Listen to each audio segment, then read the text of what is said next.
दोस्तों, शास्त्रों में अक्षय तृतीया को स्वयं सिद्ध मुहूर्त माना गया है। अक्षय तृतीया की 25 बातों से जानिए दिन का खास महत्व। तो दोस्तों, आज हम बात करेंगे अक्षय तृतीया के बारे में 25 बातें बहुत ही विशेष। तो दोस्तों, चलो शुरू करते हैं आज की वीडियो। राधे राधे दोस्तों, कैसे हैं आप सब? आई होप कि आप सब अच्छे होंगे। दोस्तों, वीडियो शुरू करने से पहले मैं आप सभी से रिक्वेस्ट करूंगी कि मेरी वीडियो को लाइक करें, ज़्यादा से ज़्यादा शेयर करें और अगर आप मेरे चैनल पर न्यू हैं तो मेरे चैनल को ज़रूर से ज़रूर सब्सक्राइब करें। तो दोस्तों, आज की वीडियो में हम बात करेंगे अक्षय तृतीया के बारे में। तो जैसा मैंने बताया है, शास्त्रों में अक्षय तृतीया को स्वयं सिद्ध मुहूर्त माना गया है। अक्षय तृतीया के दिन कोई भी मांगलिक कार्यक्रम आप कर सकते हैं, जैसे विवाह, गृह प्रवेश, व्यापार अथवा उद्योग का आरंभ करना अति शुभदायक होता है। सही मायने में अक्षय तृतीया अपने नाम के अनुरूप शुभ फल प्रदान करने वाली होती है। देखिए, जैसे इसका नाम अक्षय तृतीया है तो अक्षय का मतलब है कभी ना समाप्त होने वाला। तो अक्षय तृतीया पर सूर्य व चंद्रमा अपनी उच्च राशि में रहते हैं। तो चलो जानते हैं 25 बातों से अक्षय तृतीया का महत्व। नंबर 1, नया वाहन लेना या गृह प्रवेश करना, आभूषण खरीदना इत्यादि जैसे कार्यों के लिए तो लोग इस तिथि का विशेष उपयोग करते हैं। मान्यता है कि यह दिन सभी का जीवन में अच्छे भाग्य और सफलता को लाता है। इसलिए लोग इस दिन जमीन जायदाद खरीदना या इस तरह के कोई बिजनेस वगैरह करने के लिए इस दिन को बहुत ही शुभ मानते हैं। नंबर 2, अक्षय तृतीया के विषय में मान्यता है कि इस दिन जो भी काम किया जाता है उसमें बरकत होती है, यानी इस दिन जो भी अच्छा काम करेंगे उसका फल कभी समाप्त नहीं होगा। अगर कोई बुरा काम करोगे तो उस काम का परिणाम भी कई जन्मों तक पीछा नहीं छोड़ेगा। नंबर 3, धरती पर देवताओं ने 24 रूपों में अवतार लिया था। इसमें छठा अवतार भगवान परशुराम का था। पुराणों में उनका जन्म अक्षय तृतीया को ही हुआ था। नंबर 4, इस दिन भगवान विष्णु के चरणों से धरती पर गंगा अवतरित हुई थी।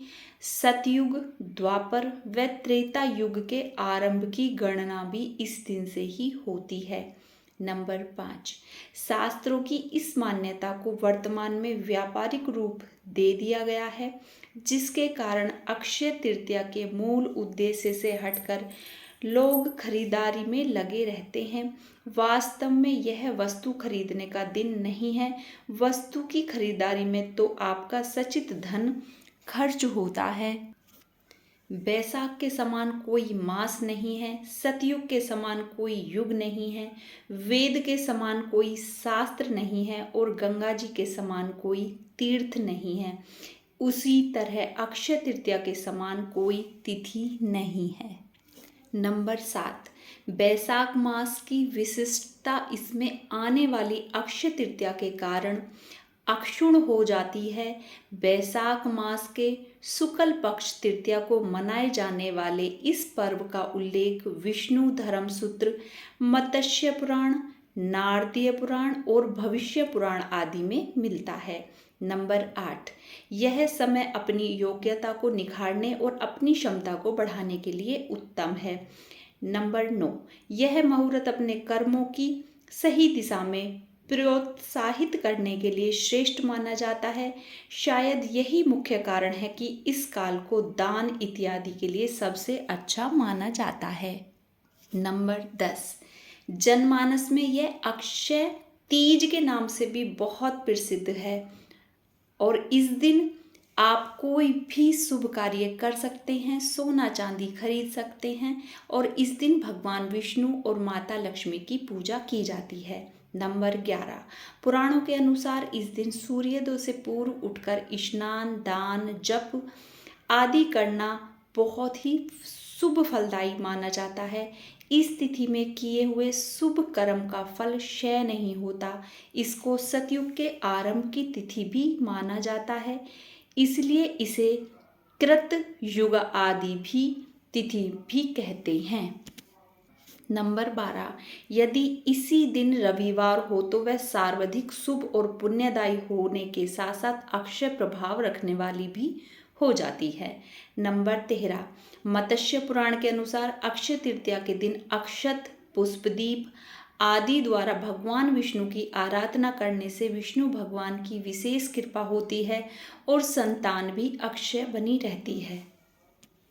नंबर 14, दीन दुखियों की सेवा करना, वस्त्र आदि का दान करना और शुभ कर्म की ओर अग्रसर रहते हुए मन, वचन व अपने कर्म से अपने मनुष्य धर्म का पालन करना ही अक्षय तृतीया पर्व की सार्थकता है।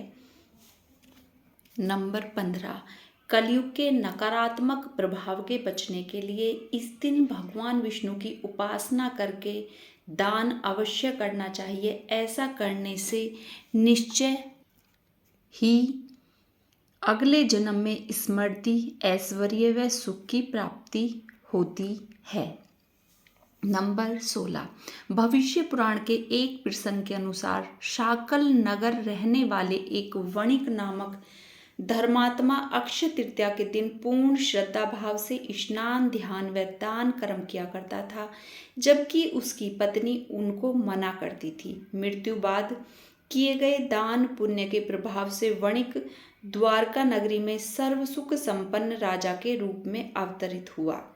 नंबर 17, इस दिन पवित्र नदियों में स्नान कर सामर्थ्य अनुसार जल, अनाज, गन्ना, दही, सत्तू, फल, सुराही, हाथ से बने पंखे, वस्त्र आदि का दान करना चाहिए।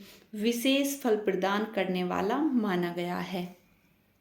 नंबर 18, दान को वैज्ञानिक तर्कों में ऊर्जा के रूपांतरण से जोड़कर देखा जा सकता है।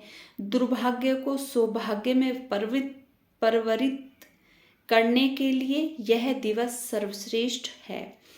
नंबर 19, यदि अक्षय तृतीया रोहिणी नक्षत्र को आए तो इस दिवस की महत्ता हजारों गुना बढ़ जाती है।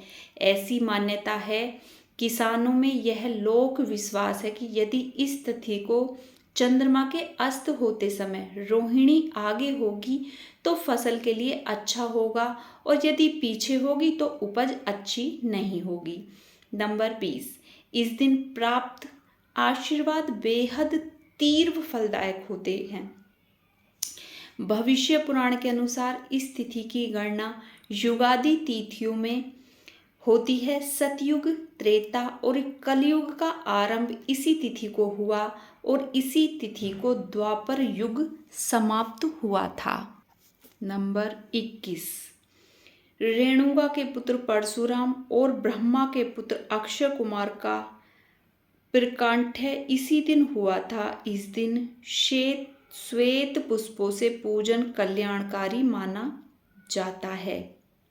नंबर 22, धन और भौतिक वस्तुओं की प्राप्ति तथा भौतिक उन्नति के लिए इस दिन का विशेष महत्व है। धन प्राप्ति के मंत्र, अनुष्ठान व उपासना बेहद प्रभावी होते हैं। स्वर्ण, रजत, आभूषण, वस्त्र, वाहन और संपत्ति के क्रय के लिए मान्यताओं ने इस दिन को विशेष बताया है। बिना पंचांग देखे इस दिन को श्रेष्ठ मुहूर्तों में शुमार किया जाता है। नंबर 23, दान करने से जाने अनजाने हुए पापों का बोझ हल्का होता है और पुण्य की पूंजी बढ़ती है। अक्षय तृतीया के विषय में कहा गया है कि इस दिन किया गया दान खर्च नहीं होता है, यानी आप जितना दान करते हैं उससे कई गुना आपके अलौकिक कोष में जमा हो जाता है। नंबर 24, मृत्यु के बाद जब अन्य लोक में जाना पड़ता है तब उस धन से दिया गया दान विभिन्न रूपों में प्राप्त होता है। पुनर्जन्म लेकर जब धरती पर आते हैं तब भी उस कोष में जमा धन के कारण धरती पर भौतिक सुख एवं वैभव प्राप्त होता है। इस दिन स्वर्ण, भूमि, पंखा, जल, सत्तू, जौ, छाता, वस्त्र कुछ भी दान कर सकते हैं। जौ दान करने से स्वर्ण दान का फल प्राप्त होता है। नंबर 25, इस तिथि को चारों धामों में से उल्लेखनीय एक धाम भगवान श्री बद्री नारायण के पट खुलते हैं। अक्षय तृतीया को ही वृंदावन में श्री बिहारी जी के चरणों के दर्शन वर्ष भर में सिर्फ एक बार ही होते हैं। दोस्तों, ये सभी बातें जो मैंने आपसे बताई हैं, पहले मैंने अपने गुरुजी से पूछी हैं। सभी बातें सत्य हैं, इसीलिए मैंने इस पर एक वीडियो बनाना चाहा। तो दोस्तों, अगर आपको ये वीडियो अच्छी लगी हो तो मुझे कमेंट्स में ज़रूर बताएं और आप सभी को अक्षय तृतीया की हार्दिक शुभकामनाएं। मिलते हैं ऐसी ही किसी और वीडियो के साथ। तब तक के लिए राधे राधे, जय श्री कृष्णा, बाय बाय दोस्तों, बाय बाय।